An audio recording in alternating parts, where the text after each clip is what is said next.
Olá, para as pouquíssimas pessoas que compareceram, meu muito obrigado. Sabrina, Hugo, Iron, Rebeca, que é da outra turma, seja muito bem-vinda, Rebeca. Você, não sei seu nome. Você? Hã? Gilberto? Você é do meio, é? Jonathan, você é? Paulo. Paulo. Eu queria plotar aqui atrás, é pela Copa. Exatamente. Eu queria plotar aqui atrás, é pela Copa, mas ainda vou fazer isso. Agora está liberado, né? Usar a camisa verde e amarela. Mas é isso aí. O verde e amarelo é nosso de novo. É nosso. Pessoal, a gente veio conversando, né, sobre as regras gerais de direito das sucessões. Depois a gente conversou sobre sucessão legítima. Depois a gente conversou sobre sucessão testamentária. Depois a gente terminou falando de sucessão testamentária, claro. E agora a gente vai ter nossa última aula, que é sobre inventário e partilha. Tá? Se fosse um componente de 60 horas, já será no futuro, mas ainda não é. Além de inventário e partilha, eu falaria também de planejamento sucessório. Inclusive está na ementa de sucessões com 60 horas de planejamento sucessório, mas aqui a gente não tem tempo. Inclusive a Copa do Mundo, a gente está em clima de Copa, né? Mas a Copa do Mundo me roubou de vocês uma aula. Então, porque o Brasil joga na próxima sexta-feira. Então, eu daria 2 aulas de inventário e partilha, que já é pouco, mas vai acabar sendo uma só. Hoje eu ia dar a noção geral e na semana que vem eu ia dar o passo a passo, de forma resumida, das etapas principais do inventário. O que é que você coloca nas primeiras declarações, quem é inventariante, quais são as funções do inventariante, mas a gente não vai ter tempo. Então hoje eu vou dar para vocês uma visão panorâmica das principais regras do inventário da partilha. Mas, de toda forma, fica o convite para quem quiser, no ano que vem haverá. No início do ano, em fevereiro, vai haver o curso de extensão de testamentos. E, salvo engano, em agosto ou em setembro, que vai haver o curso de extensão em inventário e partilha, que aí eu trato de forma mais aprofundada, com a carga horária bem maior, sobre as principais regras processuais do inventário e da partilha. Vai ser presencial. Até então era online, vai ser presencial, mas aí eu vou encontrar a monitora. Eu já não vou ter mais a excelente monitora que eu tive esse semestre, mas eu vou encontrar alguém com emojizinho do palhaço, né, para gravar as aulas e disponibilizá-las também. Tudo bem? Mas eu recomendo que vocês se inscrevam, porque além disso vocês podem aproveitar como matéria optativa. Tá? Então, ou aproveitar a carga horária equivalente para a integralização das ACCs. Sim, eu usei, dá certo. Foi mesmo? Para optativa, não foi? Foi. Eu abati uma optativa. Eu abati uma optativa com o curso desse. Perdão? Não. Eu ia falar de colação e sonegação na última aula. Não vai dar. Só para confirmar, dia 9, que seria a nossa prova, foi cancelada para a aula do dia 10, do sábado. Exatamente. Porque existe a possibilidade de o Brasil jogar dia 9. Existe uma possibilidade de ter uma quarta de final, dia 9. Aí eu não ia marcar a prova no dia 9 para ter que cancelar a segunda hora. Se não tiver jogo, eu venho para tirar dúvida. Tá? Eu venho para quem não quiser. venho. É véspera de OAB. Não, você fica à vontade. Eu venho para tirar dúvida, mas... Oi? Tá frio? Por que vocês estão aí no fundo? Olha o tanto de cadeira Eu aqui. também Aqui não tá frio, não. Aqui tá quente, eu juro. Aqui tá de boa, tá tranquilinho aqui.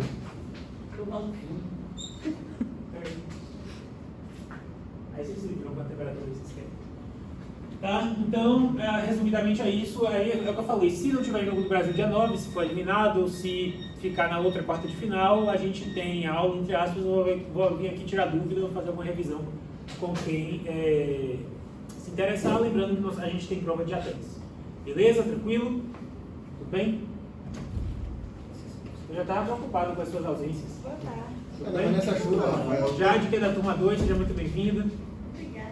Turma 1, perdão. Eu queria dizer, turma 2 é nossa. Não, da turma de segunda, por isso que eu pensei turma 2.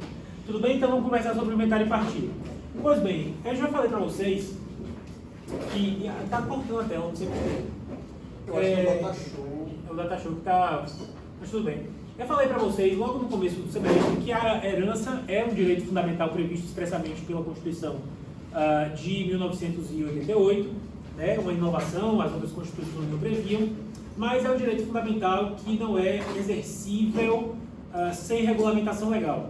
Então a gente precisa da regulamentação legal para dizer quem é herdeiro, quanto cada um vai herdar, e a gente já veio conversando sobre tudo isso, mas a gente precisa de uma regulamentação legal também para processualmente distribuir os bens do acervo hereditário entre os herdeiros, e esse procedimento pelo qual se indica, né, se individualiza qual é cada bem do patrimônio hereditário que vai caber dentro de cada quinhão hereditário, né, é o inventário que é ultimado com a partilha. Por quê? Porque a gente conversou lá atrás, na primeira e na segunda aula, se não me engano, que todo o acervo hereditário, o passivo e o ativo, todo o acervo é transmitido como uma universalidade, ou seja, como uma coisa só, ao mesmo tempo para todos os herdeiros. Eu lembro que lá atrás a gente falou assim, no começo, no momento da abertura da sucessão, tudo é de todo mundo, né?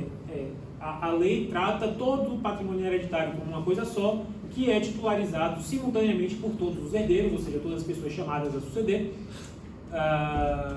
Só que a lei detesta condomínio, a lei quer que individualize que patrimônio, que bem do patrimônio hereditário, que bem da herança vai ficar com cada herdeiro.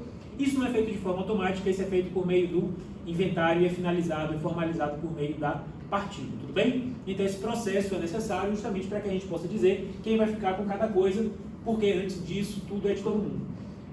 É por isso também que é muito importante que não é o inventário que transmite patrimônio hereditário. O que é que transmite patrimônio hereditário? Com a morte se abre a sucessão, são chamados os sucessores para ocupar o lugar deixado pelo morto.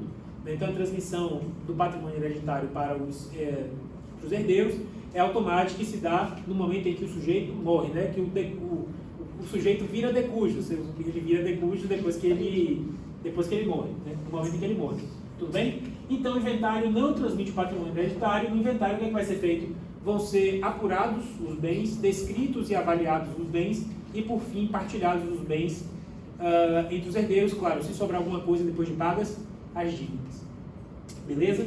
E aí, eu gosto de falar do inventário negativo, justamente trazendo esse gancho das dívidas, porque alguém aqui conhece alguém, ou sabe de alguém que vai morrer só deixando dívidas? Eu conheço uma pessoa, a senhora minha genitora, vai morrer deixando só dor de cabeça, né? E as dívidas dela aí, que, graças a Deus, eu não serei obrigado a suportar com o meu próprio patrimônio. Vocês lembram disso? Que a responsabilidade, os herdeiros, eles recebem todo o ativo e todo o passivo, mas a responsabilidade deles pelo passivo deixado pelo morto é dentro das forças da herança. Lembram disso? O herdeiro não precisa responder com o seu patrimônio particular pelas dívidas deixadas pelo morto. Todo mundo lembra disso, né? Existem situações em que, de fato, o sujeito morre deixando apenas passivo, não deixando ativo. E é claro, em boa parte das situações, se o sujeito não deixa nada partilhar, as pessoas nem pensam em abrir inventário, concordam comigo? Só que em algumas situações é necessário abrir inventário. Por quê? Aí eu vou lembrar para vocês algo que a gente estudou lá em Direito de Família, vocês que não pegaram família ainda, a gente vai estudar isso no semestre que vem provavelmente, que existe uma coisa chamada causa suspensiva do casamento. O código não proíbe, a lei não proíbe, mas desaconselha que certas pessoas se casem, entre elas, pessoas viúvas que ainda não partilharam os bens deixados pelo morto, caso o morto tenha deixado descendentes. A gente vai estudar isso com calma lá em Direito de Família, quem já pegou família deve se lembrar disso, mas a lógica é, não deve casar o viúvo ou a viúva que não tenha feito a partilha dos bens do morto, caso o morto tenha deixado descendentes. Tudo bem até aí?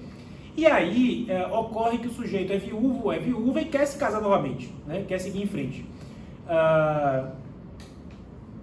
Mas ainda não fez o inventário do morto. Aí eu pergunto para vocês, se essa pessoa casa, qual é a consequência?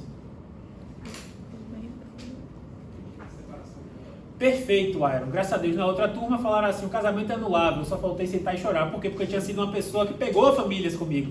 O casamento é válido, mas há uma sanção que é a imposição legal do regime da separação obrigatória. Então, para evitar, para viúvos e viúvas evitarem que no momento que se case novamente a lei imponha o regime da separação obrigatória e essas pessoas, consequentemente, vão perder a liberdade de escolha do regime de bens. A lei permite, nem a lei, mas se criou a figura do chamado inventário negativo, que é um inventário feito para dizer o quê? Olha, o morto não deixou bens a partilhar, não deixou ativo a partilhar. Tudo bem? Então, primeira situação, você tem um inventário negativo para o viúvo, a viúva que quer se casar de novo, não ser obrigado a casar pelo regime da separação obrigatória. Beleza até aí? Segundo problema, que você evita com o inventário negativo, ou seja, o inventário que você abre para dizer que o morto nada deixou a partilhar, é evitar que o credor do morto avance sobre você. Né? Que o credor do morto busque cobrar a dívida deixada por ele de vocês. Vocês vão lembrar que os herdeiros respondem pelas dívidas do morto. Lembram disso? Respondem, estão sujeitos a responder pelas dívidas do morto, vírgula, dentro das forças da herança. Tudo bem até aí? Mas se o sujeito não deixou heranças, consequentemente não tem forças da herança, né? E aí o credor que vai avançar sobre o herdeiro, tudo bem, esse herdeiro vai poder dizer em sede de contestação, não, o morto não deixou patrimônio, isso que você quer avançar sobre é meu patrimônio particular que não responde pela dívida deixada pelo morto. Isso é matéria de defesa, só que isso pode exigir produção probatória, por exemplo, isso pode dar uma dor de cabeça ao herdeiro, que é réu numa ação de cobrança, é executado por alguma dívida deixada pelo morto, e aí esse herdeiro, para evitar a dor de cabeça, vai fazer o quê? Um inventário negativo, dizendo ao credor, você não vai me acionar, por quê? Porque o morto não deixou ativo, consequentemente eu não respondo pelo passivo deixado por ele. Tudo bem até aí? Pode falar. No caso de uma situação que um pai, por exemplo, tenha doado uma casa para um filho, depois venha a falecer e não tenha deixado, além do caso que ele doou em vida, o credor, no caso desse falecido, pode avançar sobre esse caso? Essa é uma polêmica que um querido professor amigo da UFBA, professor titular de Direito Civil, inclusive, da UFBA, professor Leandro Reinaldo da Cunha, escreveu um livro especificamente sobre isso. O livro dele é Colação e Sonegados. E uma das coisas que ele trata é isso daí. Porque o Código de 16 falava assim, que doação de ascendente para descendente é antecipação de legítima. Tudo bem? O Código de 2002 fez uma mudança que a doutrina praticamente não percebeu. Que em vez de falar que a doação de ascendente para descendente é antecipação de legítima, o Código de 2002 fala que é antecipação de herança. E isso tem consequências. Por quê? Porque se é antecipação de herança, em tese essa doação responde pelas dívidas deixadas pelo morto. Essa é uma polêmica que ele, depois de 20 anos de vigência do Código Civil, ele percebeu que houve essa mudança. Você não encontra praticamente a doutrina falando, mas houve mesmo, no Código de 16 dizendo que era antecipação de legítima, com que objetivo? Igualar a legítima para antecipação de herança. Se a antecipação de herança, consequentemente, pode responder pela dívida deixada pelo morto. Tudo bem? Ou seja, isso daí são cenas para os próximos capítulos, a pergunta é excelente. Beleza? O inventário negativo também pode ser feito por escritura pública. A gente vai conversar sobre o inventário extrajudicial em instâncias, tudo bom? Fiquei muito feliz com a sua presença, Stefano. Foi buscar ela ilhada no estacionamento. Exatamente. Tudo bem?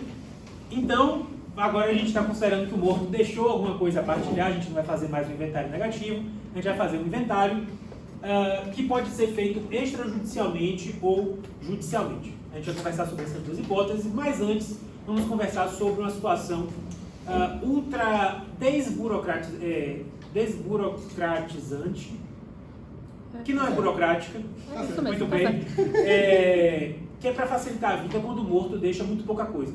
Tá? Quando o morto deixa muito pouca coisa, para evitar o transtorno de ter que abrir inventário, que é problemático e tudo mais, a lei facilita por meio da figura do alvará judicial. Não se confunde com aquele alvará que o juiz dá para autorizar, por exemplo, a venda de um carro para evitar perecimento ou a venda de um imóvel para custear o pagamento do imposto. Não é esse tipo de alvará, porque esse tipo de alvará que a gente conversou lá atrás, ele é dado no curso do inventário. Tá? Agora a gente vai falar de um alvará diferente, que é um alvará que substitui o inventário. Tudo bem? Beleza? Que alvará é esse que substitui o inventário? Previsto pela Lei 6858 de 1980. Beleza?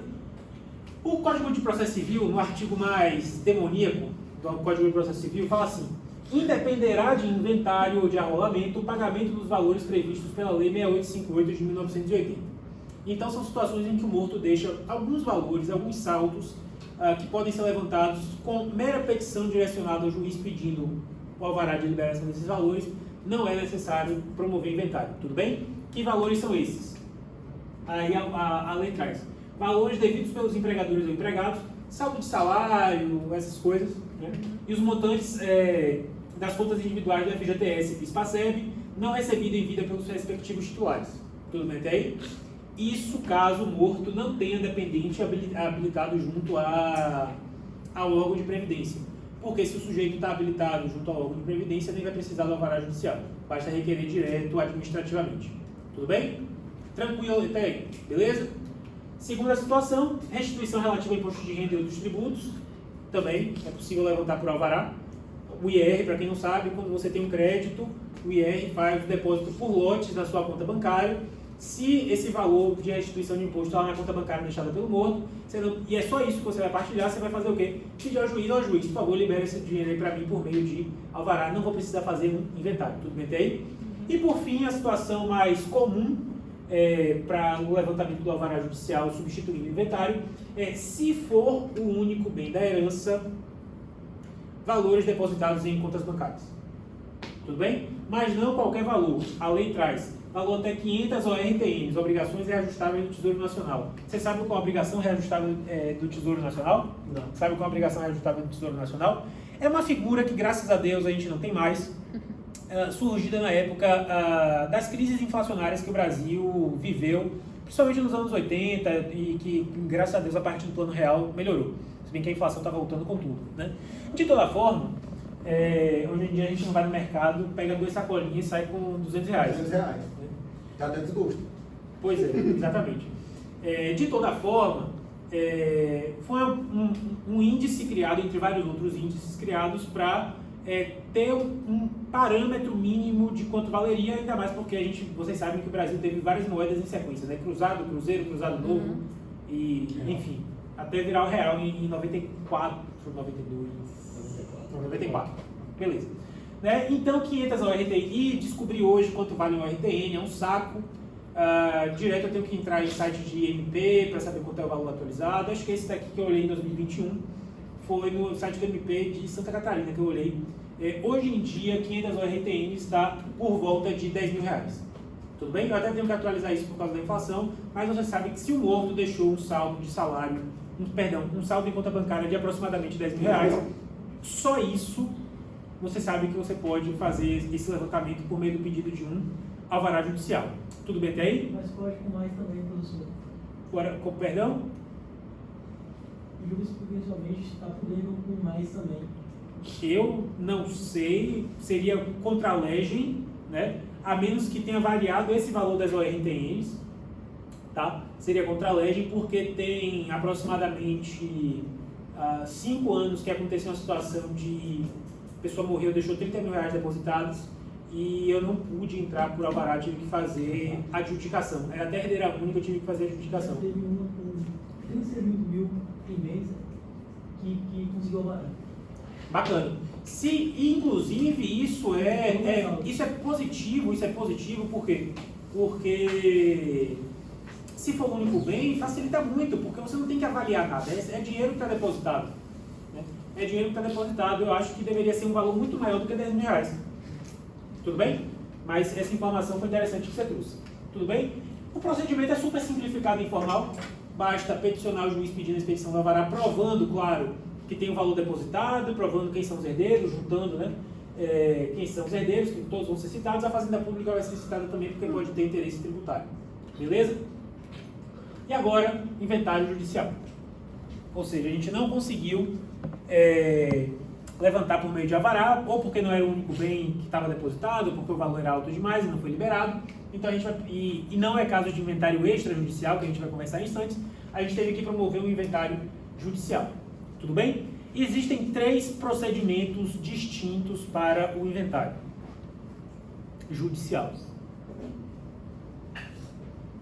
Tá? Procedimento ordinário, o arrolamento e o arrolamento sumário, que é equiparado à adjudicação.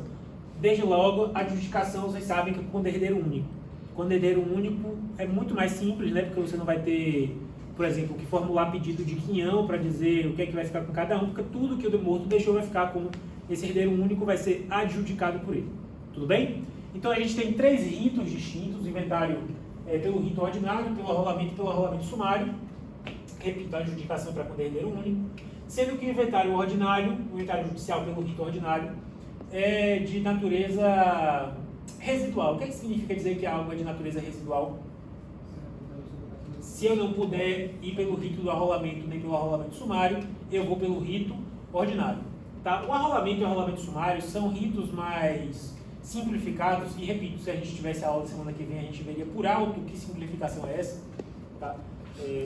Mas são ritos simplificados em razão de circunstâncias que permitem essa simplificação, por entender que tem menos litigiosidade ou menos complexidade na discussão no âmbito desse inventário. Tá? Mas se não for hipótese que autoriza arrolamento ou arrolamento sumário, vai ter que ser necessário o inventário pelo rito ordinário. Quando é que eu posso, então, ir pelo arrolamento sumário ou pelo comum? Pelo sumário, se todo mundo for capaz, partilha amigável, ou, claro, se for caso de adjudicação. Tudo bem? Escuta o seguinte, é muito comum escutar, inclusive de profissionais do direito, que falam assim, se todo mundo for maior de idade. Não, se todo mundo for capaz, porque eventualmente eu vou ter um maior de idade incapaz, não vai ser possível adotar o arrolamento sumário, ou não vai ser possível adotar o inventário extrajudicial. Tudo bem até aí? Então, repito, o arrolamento sumário, que é bem simplificado, quando as partes forem capazes, a partilha for amigável. Beleza até aí? Tranquilo? Outra situação que não exige capacidade das partes nem amigável, mas que há uma simplificação formal por causa do valor do patrimônio a ser debatido. Se o valor do monte não supera 1.000 salários mínimos, eu posso ir pelo rito simplificado do arrolamento comum. Eu simplifico o rito justamente por considerar que é um valor relativamente pequeno e, portanto, não precisa das discussões mais demoradas que são feitas no âmbito do inventário comum. Tudo bem até aí? Beleza? Para quanto 1.000 salários mínimos hoje em dia? 1.212.000, é isso? 1.212.000. Hoje, aproximadamente. A partir do ano que vem vai ser 1.300.000 e alguma coisa. Não é isso? Não é isso? Acho que é isso mesmo. Perfeito. Então, se o valor do monte não supera 1.000 salários mínimos, antigamente era se não superava 2.000 obrigações do Tesouro Nacional. Graças a Deus que o CPC de 2015 mudou para fazer essa indexação de salários mínimos. Concorda comigo?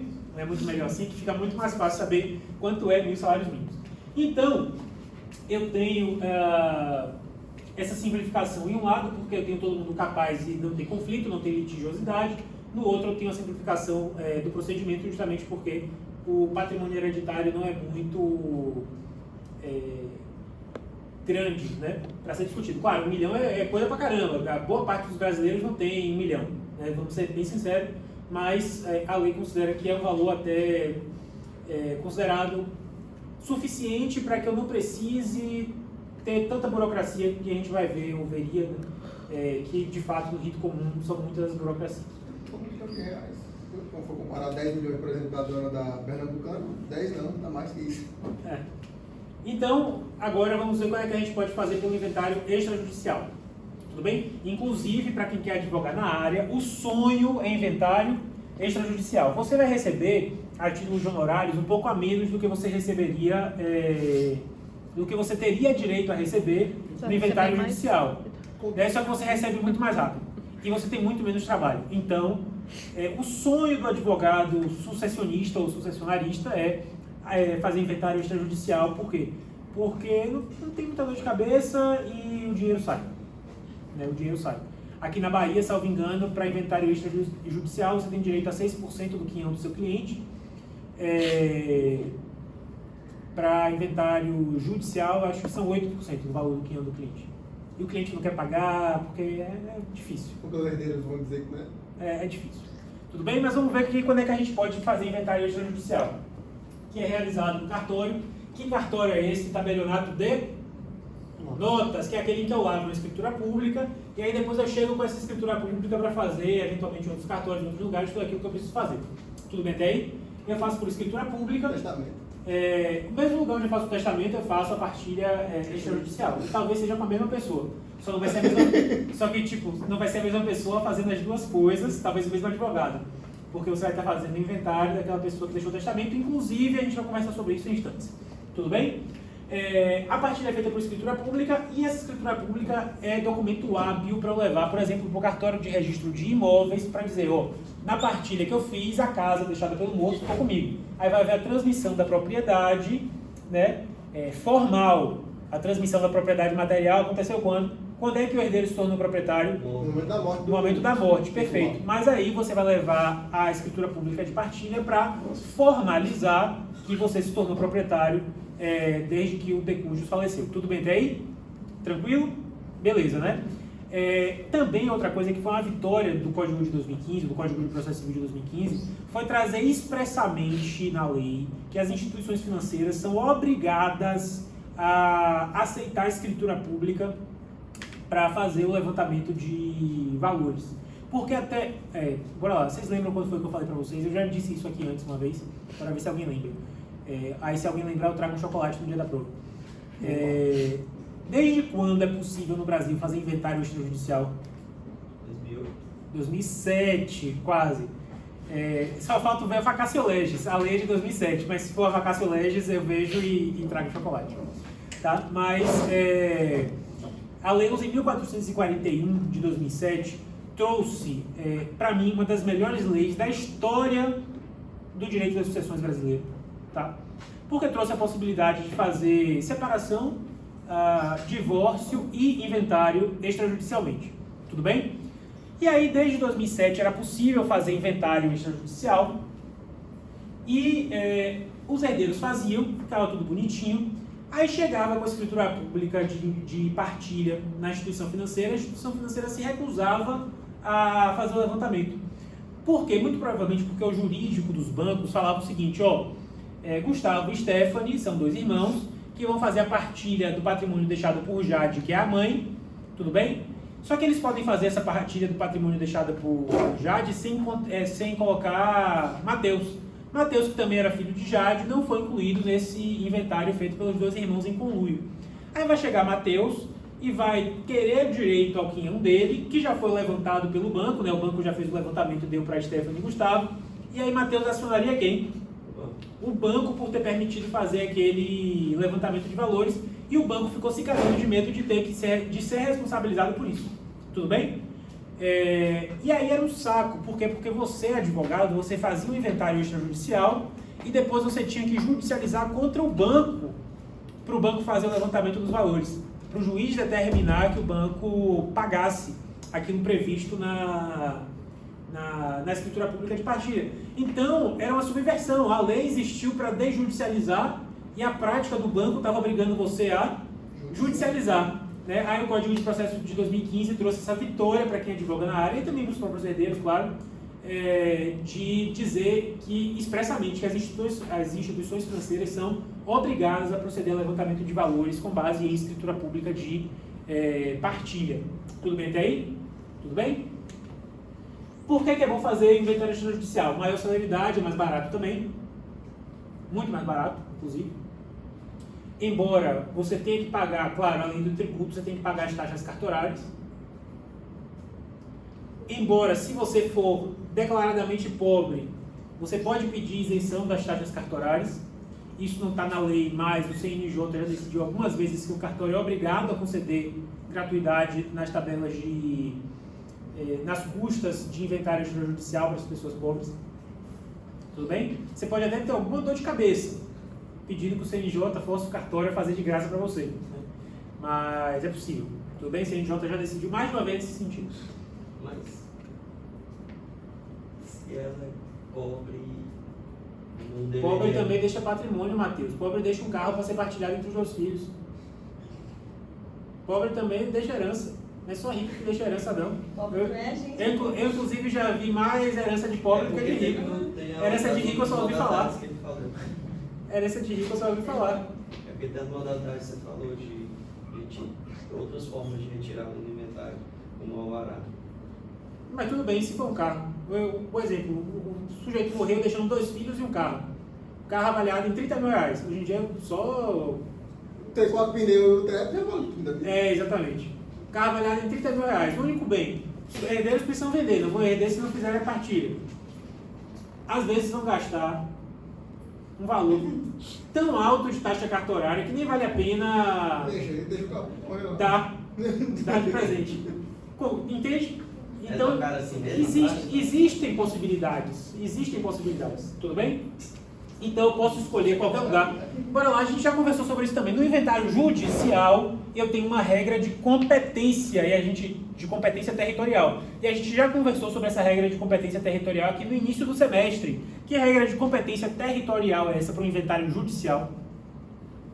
É similar à jurisdição. Lugar que se abre a sucessão. Qual é o lugar que se abre a sucessão? Hã?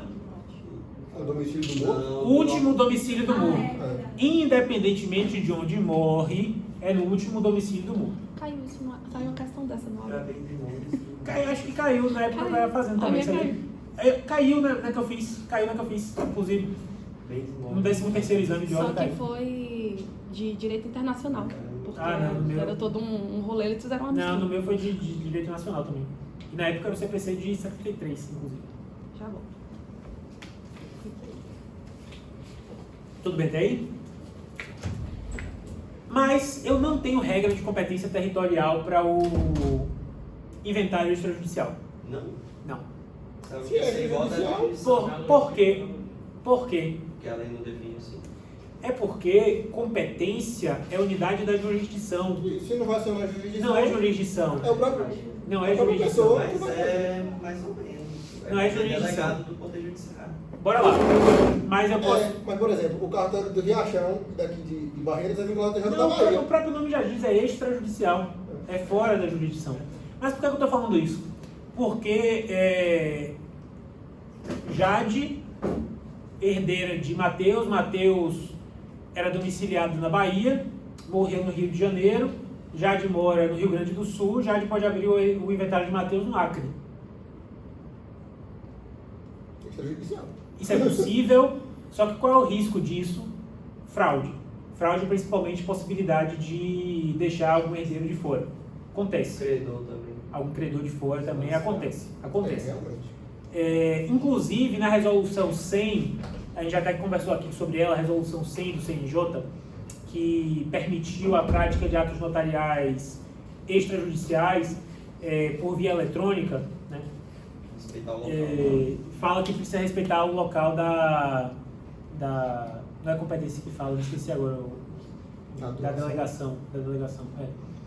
Então, pelo ato eletrônico eu não posso fazer em outro estado, porque a resolução do CNJ não permite que os tabelionatos façam. Segundo o CNJ, para evitar mercantilização, né? Para evitar colocar o estado colocar uma tabela de emolumentos mais barata, para atrair todos os inventários do país para lá. Aconteceu. É uma situação nesse sentido. Tudo bem. E aí, como você está eletronicamente, nem viajar para lá você pode fazer daqui de Barreiras no inventário em João Pessoa, porque na Paraíba a tabela de custas cartoriais é menor. Então a justificativa do CNJ para isso, para o ato eletrônico, é esse, mas a resolução se limita ao ato eletrônico, não se limita aos atos presenciais. Tudo bem? Beleza? E eu não preciso homologar judicialmente, eu não preciso levar para homologar judicialmente uma decisão, uma escritura pública de partilha. Tudo bem? Ironicamente, recentemente o Superior Tribunal de Justiça decidiu algo que a gente vai conversar em instantes, mas com base em um grupo de herdeiros que levou uma escritura pública para ser homologada judicialmente. E aí isso levou à conclusão a respeito da inexistência do testamento. Por quê? Porque a lei expressamente fala o seguinte, que eu posso fazer inventário extrajudicial se os herdeiros são capazes e não há litígio, se está todo mundo de acordo. Tudo bem? Mesma lógica que a gente conversou agora há pouco. Lembra que a gente conversou agora há pouco sobre isso? Eu posso fazer inventário extrajudicialmente se todos os herdeiros forem capazes e estiverem de acordo. Esqueci o que eu ia falar. Ou seja, não houver conflito, tudo bem, mas, e a lei fala expressamente, se não houver testamento. Tudo bem? A lei fala expressamente. São 3 requisitos para o inventário extrajudicial que estão previstos na lei. Todo mundo ser capaz, haver acordo, não haver litígio e não haver testamento. 3 requisitos para o inventário extrajudicial. Tudo bem até aí? Beleza? Ok? O que acontece? Por que a lei 11.441 já dizia isso, e o CPC de 2015, que confirmou a lei 11.441, voltou a dizer a mesma coisa. Mas por que a lei dizia isso? Porque necessariamente, obrigado, Matheus, porque necessariamente, se há testamento, esse testamento precisa ser apresentado em juízo. Existe um procedimento, eu acho que eu já conversei aqui com vocês sobre ele, existe um procedimento judicial chamado apresentação do testamento em juízo. Tudo bem? Você vai apresentar o testamento para o juiz vai analisar se tem vícios, vai mandar citar todo mundo, vai ouvir todo mundo, vai ouvir o Ministério Público. Se tiver tudo em ordem, o juiz vai mandar registrar e cumprir o testamento. Tudo bem? Todo testamento precisa ser apresentado em juízo para ser analisado, registrado, para que tenha a ordem de cumprimento. Tudo bem até aí? Ok? Todo mundo compreendendo até aí? O que acontece? Por isso que sempre se falou na lei que, mesmo extrajudicialmente, em havendo testamento, seria necessário o quê? O processo judicial. Mas a doutrina sempre falou que é necessário judicializar não o inventário em si, se todo mundo for capaz e estiver de acordo. É necessário judicializar um testamento. Então, todo mundo sempre disse isso, a doutrina majoritária, claro, sempre disse, se eu apresento em juízo um testamento, o juiz manda registrar e cumprir, e está todo mundo de acordo, e todo mundo é capaz, eu posso fazer um inventário extrajudicial. A doutrina sempre disse isso, e alguns tribunais passaram a regulamentar isso também. Inclusive o Código de Normas da Bahia, do Estado da Bahia, permite isso. Tudo bem? O Código de Normas permite isso. Já havia um precedente, salvo engano, da 4ª turma do Superior Tribunal de Justiça também, reconhecendo essa possibilidade, né, que judicializando o testamento, mandado registrar e cumprir o testamento, eu podia fazer um inventário extrajudicial. E aí, recentemente, eu não me lembro quantos dias tem, a 3ª turma do STJ soltou uma decisão dizendo a mesma coisa.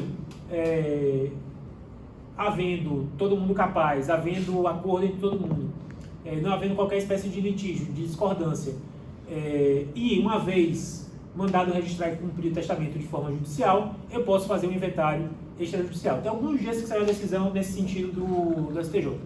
Tudo bem? Excelente decisão do Superior Tribunal de Justiça, excelente decisão dos tribunais que regulamentam isso nos seus códigos de normas. Qual é o problema? Contra a lei. Contra a lei.